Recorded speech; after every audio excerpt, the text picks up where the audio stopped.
A masszázs csak tünetkezelés, nem is ér semmit. Vagy mégis?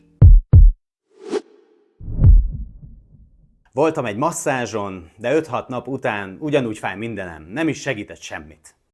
Ezzel már én is találkoztam, sajnos ilyen előfordul, hiszen a masszázs sem egy kézrátételes csodagyógyítás, nem fogja az összes problémádat egyik pillanatról a másikra megoldani, de hát akkor mégis hogyan segít? A masszázs alkalmával nem csak ott kezelünk, ahol a tünet jelentkezett, hanem jobb esetben az egész testet, de legalábbis a testnek egy nagyobb részét masszírozzuk. Ezzel megelőzzük a fájdalom elhatalmasodását, vagy egy másik testrész, izom, izület bevonódását, amellett, hogy az adott tünetet is kezeljük. A masszázs során egy mély, relaxációs állapotba kerülsz, amiben nem csak a tested, de az elméd is megpihen a stresszes hétköznapok közepette.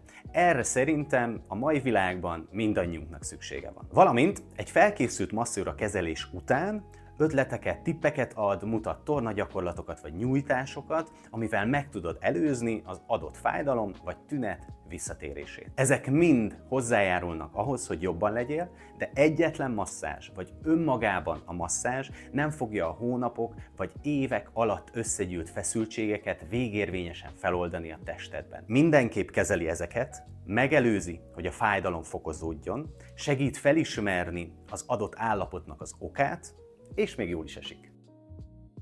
Ahhoz, hogy egy testi fájdalom vagy valamilyen mozgási nehézség végleg megszűnjön, változtatnunk kell a megszokott dolgokon. Azonban változtatni nem mindig könnyű, általában nem az, és nem is nagyon szoktunk egészen addig, amíg el nem jön az a pont, hogy már muszáj.